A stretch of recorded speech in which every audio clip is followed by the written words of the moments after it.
তবে আমাদের কথা, ওনারা কি আসলে সকল নারীকে রিপ্রেজেন্ট করছেন? ম্যাস পিপলের ডিমান্ডকে কি ওনারা অ্যাড্রেস করছেন? আমরা আজকের আলোচনায় দেখিয়ে দিব ওনারা ওনাদের কথিত ওনাদের যে দাবি অ্যাকচুয়ালি সেটা বেগ। ওনারা ম্যাস পিপলকে রিপ্রেজেন্ট করছেন না, বা ম্যাস পিপলের যে ডিমান্ড সেটাকে ফুলফিল করছেন না।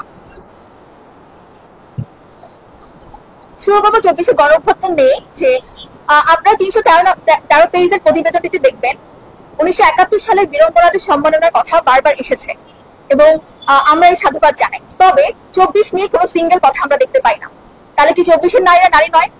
24-এ যে নারী শহীদ হয়েছিলেন বা শহীদ যে ভাইরা ছিলেন, তাদের স্ত্রী, তাদের মা, যে শহীদ জননীরা আছে, তাদের পুনর্বাসন নিয়ে, তাদের ট্রমা হিলিং নিয়ে প্রস্তাবনা কোথায়? আমি পার্সোনালি এমন নারীকে চিনি যিনি একজন হোম মেকার ছিলেন। জুলাইয়ে তিনি রাজপথে ছিলেন, তার ছোট্ট বাচ্চাকে নিয়ে তিনি প্রতিদিন রাজপথে ছিলেন, কিন্তু এখন ওনাকে রেগুলার বেসিসে সাইকিয়াট্রিস্ট হেল্প নিতে হচ্ছে। ওনার বাবা, ওনার হাজবেন্ড সলভেন্ট বলে ওনার পক্ষে এটা পসিবল হচ্ছে। তবে আমাদের শ্রমিক ভাইদের ওয়াইফের কি অবস্থা? আমাদের শ্রমিক ভাইদের মায়েদের কি অবস্থা? একমাত্র উপার্জনক্ষম ছেলেকে হারিয়ে সেই মায়ের এখন কি অবস্থা? নারী অধিকার কমিশন কি একবার জানতে চেয়েছেন? বা তাদের প্রস্তাবনায় কি আমরা এই প্রতিফলন দেখেছি? দেখতে পাইনি। শিরিন পারভীন হককে যখন সাংবাদিক প্রশ্ন করেছিলেন একটি টক শোতে যে আপনারা ধর্মীয় আইনকে বৈষম্যমূলক বলছেন, ধর্মীয় আইন নারীর প্রতি জুলুম সৃষ্টি করে, তো আপনারা যে ধর্মীয় আইনের সংস্কার চাচ্ছেন, সেই সংস্কারের মধ্যে, সেই সংস্কার কমিটিতে কোনো আলিম ওলামা বা ধর্মীয় স্কলারকে রাখার প্রয়োজনীয়তা বোধ করেনি বা কেন রাখেনি? তিনি স্পষ্ট জানিয়ে দিয়েছেন তিনি প্রয়োজন বোধ করেন। তিনি কোনো ধর্মীয় স্কলারকে সেই কমিটিতে, বা ধর্মীয় স্কলার নারীও আছেন, তিনি চাইলে নারীদের সাথে বসতে পারতেন। আপনারা পিছনে যে প্রস্তাব সুপারিশ ফর্মটা আছে সেখানে দেখবেন তিনি বিভিন্ন সংগঠনের সাথে বসেছেন, উদিচি, ছায়ানট সহ প্রত্যেকটা সংগঠনের সাথে বসেছেন। তো আমাদের আলিম ওলামারা কোথায়? বা আমাদের যে নারী স্কলার আছেন ওনারা কোথায়? শিরিন পারভীন হককে জনাব নাসিমা আপা যখন জিজ্ঞাসা করেছিলেন যে ধর্মীয় সংস্কার যে করতে চাচ্ছেন, তো ধর্মীয় আইনগুলো তো আমাদের বিশ্বাস, তখন তিনি বলে দেন যে কোন ধর্ম? আমি তাকে প্রশ্ন করতে চাই, আপনি যে ধর্ম সেই ধর্ম, আপনি কি আপনার ধর্ম ভুলে গিয়েছেন? আপনি কেন প্রশ্ন করছেন যে কোন ধর্ম? দেখুন, আমরা বলতে চাই আমাদের দেশের বেশিরভাগ মানুষ তাদের ফেইথকে আঁকড়ে ধরে, তাদের ফেইথের মাধ্যমে তাদের জীবনযাত্রা পরিচালনা করে। আমাদের ফেইথে আমাদের ট্র্যাডিশন, আমাদের ফেইথে আমাদের কালচার। আপনারা আজকে আমাদের যে প্ল্যাটফর্মের নাম ট্র্যাডিশনাল শি, ওইখান থেকে আপনারা একটা ভিউ পেয়ে যাবেন বা কনসেপ্ট পেয়ে যাবেন যে আমাদের ম্যাস পিপল, আপনারা যদি নারীদেরকে দেখেন বা জুলাইয়ে যদি আপনি রাজপথে দেখেন যেসব নারীরা চলে এসেছিলেন, আপনি তাদের কাছে গিয়ে জিজ্ঞাসা করুন তারা কি চায়। তারা অবশ্যই ধর্মকে তাদের লাইফে চায়, তাদের জীবন ব্যবস্থা হিসেবে চায়, তাদের কালচার, তাদের ট্র্যাডিশন, তাদের মোরালিটি সবকিছুকে শেপ করে ফেথ। সেই ফেথকে আপনি বাদ দিয়ে, এতগুলো মানুষের দাবিকে বাদ দিয়ে আপনি কখনোই বলতে পারেন না যে আপনি ম্যাস পিপলকে রিপ্রেজেন্ট করছেন, আপনি নারী উন্নয়ন করছেন, নারীর প্রতি বৈষম্য ঘটাচ্ছেন। আমি এখানে দুটো পয়েন্ট নিয়ে কথা বলবো, আমার কিলোমিটার বাকি পয়েন্টস নিয়ে কথা বলবে। 41 থেকে 45 নম্বর পেজে নারী সংস্কার কমিশনে বারবার এসেছে পাহাড়িদের যে জীবনযাত্রা বা পাহাড়িদের যে আইনি ব্যবস্থা সেটা নিয়ে। 41 থেকে 45-এ বেশ কয়েক জায়গায় ওনারা বলেছেন যে পাহাড়িদের যে নিজস্ব গোত্রভিত্তিক আইনি ব্যবস্থা আছে সেগুলো যাতে মেইন স্ট্রিম যে আইন ব্যবস্থা আছে তার সাথে ইন্টিগ্রেট করা হয়।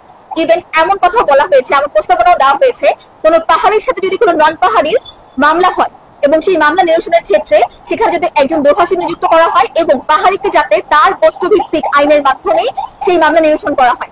আপনারা কি আপনার 45 নম্বর পেজে গেলে দেখতে পারবেন। তার মানে ওনারা পাহাড়ের কৃষ্টি, কালচার, ট্র্যাডিশন, তাদের ফেইথ, ভ্যালু সবকিছুর প্রতি সম্মানজনক পজিশন রাখছেন। তাহলে আমরা কোথায়? আপনি পাহাড়িদের প্রতি, পাহাড়িদের গোত্রভিত্তিক আইনের প্রতি, তাদের ভ্যালুজের প্রতি, তাদের ট্র্যাডিশনের প্রতি, তাদের কালচারের প্রতি একটা সম্মানজনক মনোভাব রাখছেন। ইনফ্যাক্ট নন পাহাড়িদের সাথে মামলা নিরসনের ক্ষেত্রেও আপনি চাচ্ছেন সেখানে যাতে তাদের আইন দ্বারাই তাদেরকে ট্রিট করা হয়, একজন দোভাষী নিযুক্ত করা হয়। তো বাংলার এতগুলো মানুষ যে ধর্মটাকে পালন করছে বা ধর্মটাকেই তাদের ট্র্যাডিশন, কালচার হিসেবে চিন্তা করছে, তাদের জীবনযাত্রা হিসেবে বেছে নিয়েছে, তাদের দাবি কোথায়? বা তাদের আইনগুলোকে কেন আপনার কাছে মনে হচ্ছে যে নিছক একটি বৈষম্যমূলক আইন? আপনি ধর্মকে নিছক যদি রোজা এবং নামাজ হিসেবে ট্রিট করেন সেটা আপনার ব্যক্তিগত ব্যাপার, কিন্তু আমরা এখানে ট্র্যাডিশনাল শি বলে দিতে চাই ধর্মই আমাদের ট্র্যাডিশন, ধর্মই আমাদের কালচার, ধর্মই আমাদের জীবন ব্যবস্থা এবং আমাদের মোরালিটিকে, আমাদের জীবন ব্যবস্থাকে শেপ করে আমাদের ধর্ম। এবং আপনি আমাদের ফেথকে, আমাদের ফেথের এগেইনস্টে গিয়ে যদি কোনো আইনের কথা বলেন তার মানে আপনি আমাদেরকে রিপ্রেজেন্ট করছেন না, আপনি বাংলার বেশিরভাগ মানুষকে, বেশিরভাগ নারীকে রিপ্রেজেন্ট করছেন না। ওনারা বলতে চাচ্ছে ওনারা ধর্ম যেহেতু বৈষম্য, ধর্ম যেহেতু নারীর প্রতি জুলুম সৃষ্টি করছে তাদের ভাষ্য মতে, তাই ওনারা একটি ইউনিফর্ম ল চাচ্ছেন বা সিভিল ল চাচ্ছেন, অর্থাৎ ধর্মীয় আইন ঐচ্ছিকভাবে থাকবে, ধর্মীয় আইন থাকবে এবং পাশাপাশি ওনারা একটি সিভিল কোড চাচ্ছেন এই সিভিল কোড ওরা 4টা সেক্টরের প্রস্তাবনা দিয়েছেন, বিয়ে, বিবাহ বিচ্ছেদ, উত্তরাধিকার এবং অভিভাবকত্ব। এই 4টি সেক্টরে ওনারা একটি সিভিল বা ইউনিফর্ম ল চাচ্ছেন বা অভিন্ন আইন চাচ্ছেন, যে অভিন্ন ল ঐচ্ছিকভাবে প্রত্যেকটি মানুষের উপর প্রযোজ্য হবে, প্রত্যেকটি নারীর উপর প্রযোজ্য হবে, হিন্দু, মুসলমান, খ্রিস্টান, বৌদ্ধ ভাবে নির্বিশেষে সবার উপর প্রযোজ্য হবে। আমার দুটো প্রশ্ন, আপনি যে অভিন্ন লয়ের কথা বলছেন, এই অভিন্ন লয়ের বেস কি হবে? যেমন আমি ইসলাম ধর্মের অনুসারী, আমার ধর্মের বেস হচ্ছে আমার কোরআন সুন্নাহ। যিনি হিন্দু ধর্মের, তার ধর্মগ্রন্থ অনুযায়ী তার ল।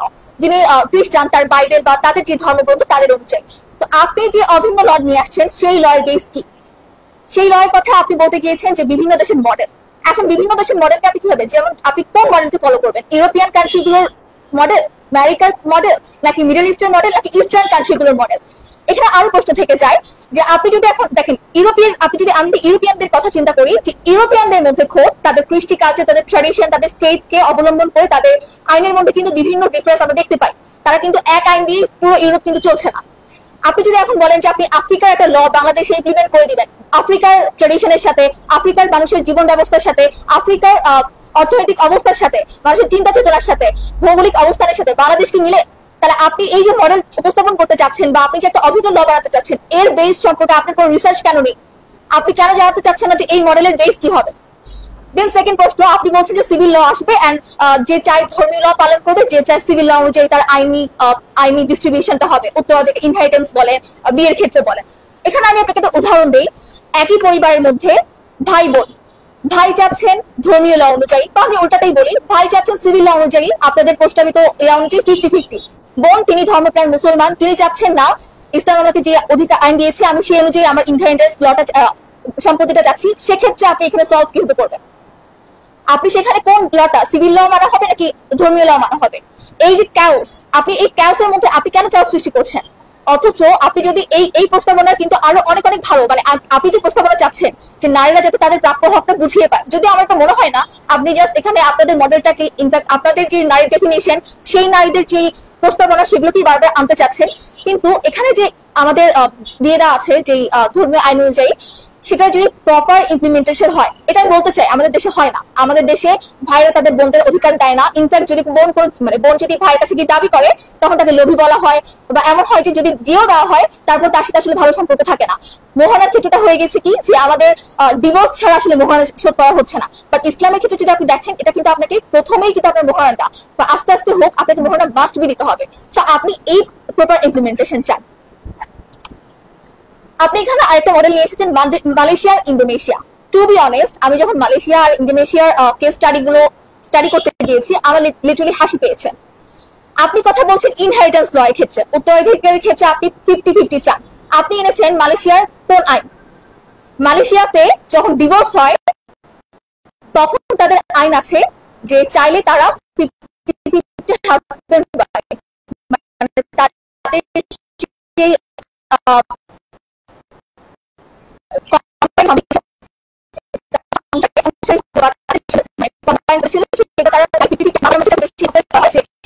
যদি কন্ট্রিবিউশন বেশি থাকে, যদি ওয়াইফের কন্ট্রিবিউশন বেশি থাকে সে বেশি দাবি করতে পারে, যদি হাজবেন্ড কন্ট্রিবিউশন বেশি থাকে তাহলে সে বেশি দাবি করতে পারে। তার মানে তাদের হচ্ছে কি ডিভোর্সের পরে যে সম্পত্তি নিরসন হবে সেক্ষেত্রে তারা 50-50 চেয়েছেন। আপনি সেটাকে এসে মিলিয়ে দিচ্ছেন ইনহেরিটেন্স ল এর ক্ষেত্রে। ইসলামে ডিভোর্সের পরে কে কতটুকু সম্পত্তি পাবে সে নিয়ে কোনো সুনির্দিষ্ট নীতিমালা নেই। ওখানে বারবার এটা ডিসকারেজ করা হয়েছে যে আপনি যে মোহরানা শোধ করে দিবেন সেটা যাতে বিয়ের পরবর্তীতে যখন ডিভোর্স হয়ে যাবে সেটা যাতে আপনি আবার ফিরিয়ে না নেন, এটার প্রতি বারবার এমফাসাইজ করা হয়েছে। মোহরানা শোধ করে দেওয়ার ব্যাপারে বলা হয়েছে, কিন্তু সম্পত্তি কিভাবে ডিভাইড করা হবে এই কথা কিন্তু ওইভাবে কোনো সুনির্দিষ্ট নীতিমালা নেই। আপনি 4 মাঝাবের দিকে দেখেন, সেখানে কিন্তু নেই। কিন্তু আপনি নিয়ে এসেছেন একটা ডিভোর্সের পরে যে সম্পত্তি ডিস্ট্রিবিউশনের যে লটা, সেটাকে নিয়ে এসেছেন আপনি কি ইনহেরিটেন্সের ক্ষেত্রে। মানে কেন? আপনি কি লিটারালি মানে ন্যূনতম কি কোনো স্টাডি আপনারা করেননি? আমি আমার বক্তব্যের শেষ পার্টি বলতে চাই, দেখুন, যে সুপ্রিম পাওয়ার হোল্ডার তার উইজডম নিয়ে আপনি প্রশ্ন তুলতে পারেন না। আপনার যদি নতুন করে উপস্থাপনা থাকে, আপনি রিসার্চ নিয়ে এসে এখানে ক্যাওস সৃষ্টি না করে আপনি সেটা উপস্থাপন করতে পারেন। কিন্তু আপনি বারবার ধর্মকে নারীর বিপরীতে দাঁড় করিয়ে, ধর্মকে প্রত্যেকটা ইনজাস্টিসের বিপরীতে দাঁড় করিয়ে আপনি এটা করতে পারেন না। আপনার সেই রাইট নেই। এবং আপনি আমাকে ঠিকও করে দিতে পারেন না যে আমি আমার ব্যক্তিগত লাইফে জাস্ট ধর্মটাকে রাখবো, এটাও আপনার রাইট নেই যে আপনি আমাকে ঠিক করে দিবেন যে আমি কতটুকুতে আমার ধর্ম রাখবো। কারণ ধর্মই, আমি যে লাস্টলি যে ধর্মই আমাদের ট্রেডিশন, ধর্মই আমাদের কালচার এবং ধর্মই আমাদের জীবন ব্যবস্থা। এই বলে এবং প্রশ্নগুলোর উত্থাপনের মাধ্যমে আমি আমার বক্তব্য শেষ করছি যে আপনি কি ম্যাস পিপলকে রিপ্রেজেন্ট করছেন কিনা, বা আপনাদের জনাব শিরিন পারভিন হককে সহ কমিটির যে 10 জন মেম্বার ছিল সবার কাছে আমার একই প্রশ্ন, আপনি কি ম্যাস পিপলকে রিপ্রেজেন্ট করছেন? কোথায় 24-এর নারী, কোথায় এখানে বাংলার নারীরা? আমার ফিলোমেট পরবর্তী আলোচনা করবেন।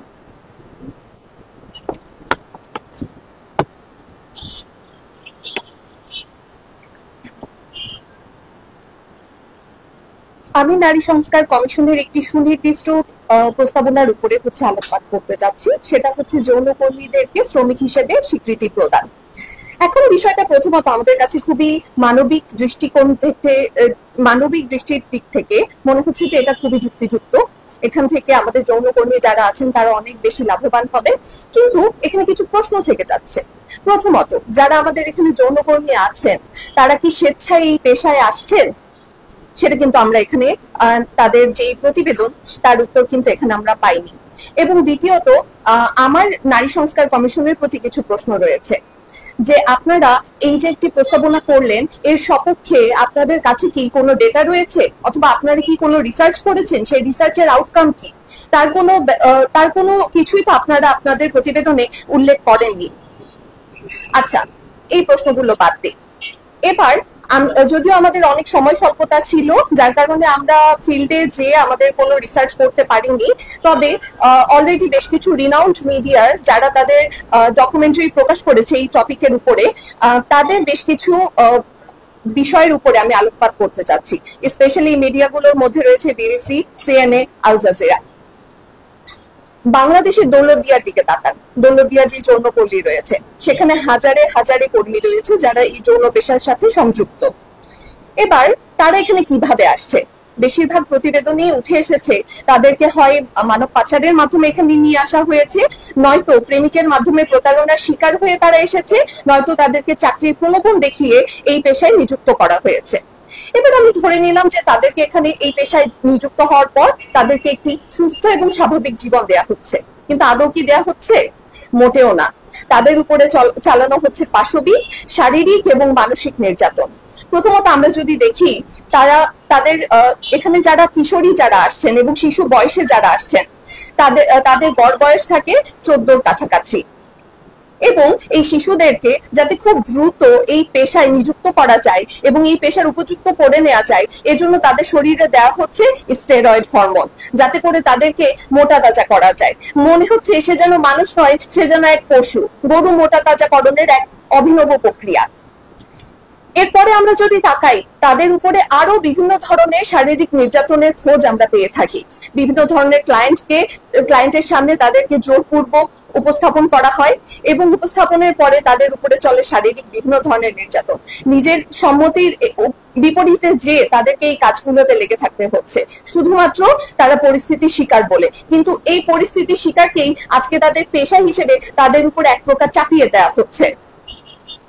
আচ্ছা, এই তো গেল আমাদের দেশের অবস্থা। এবার আমরা বাইরের দেশগুলোর দিকে তাকাই। বাইরে যেই সকল দেশে এই যৌন যে পেশা এটাকে স্বীকৃতি দেওয়া হয়েছে, স্পেশালি জার্মানি এবং নেদারল্যান্ডে, সেখানে কি অবস্থা? খুব মনে হয় যেন তাদের উন্নতি হয়েছে, মোটেও না। সেখানে এই ধরনের আইনের বৈধতা দেওয়ার পরে দেখা গিয়েছে সেখানে মানব পাচার বেড়ে গিয়েছে, সেখানে নারীর উপর সহিংসতা আগের থেকে বহু গুণে বেড়ে গিয়েছে এবং অন্যান্য অপরাধ কর্ম তো তার সাথে যুক্ত রয়েছে। তাহলে এবং তারা এখন দেখা যাচ্ছে যে এই আইনকে বাতিল করার জন্য উঠে পড়ে লেগেছে। পাশাপাশি যদি আমরা আরো দেখি, জার্মানির একজন সাংবাদিক বলছেন যে এই যে আইনের আড়ালে নারীদেরকে আইনের মাধ্যমে তাদের নারীর উপরে এই যে সহিংসতা সেটাকে একটা জাস্ট বৈধতা দেওয়া হচ্ছে, এ যেন এক আধুনিক দাসত্ব নারীর। তো দিন শেষে যেই জিনিস পশ্চিমা বিশ্ব ছুঁড়ে ফেলে দিচ্ছে, সেই জিনিস আমাদের এখানে নারী সংস্কার কমিশন কোন রকম রিসার্চ ছাড়া, কোন রকম ডেটা কালেকশন ছাড়া, কোন রকম মতামত গ্রহণ ছাড়া তারা জাস্ট আমাদের উপরে চাপিয়ে দিতে চাচ্ছে।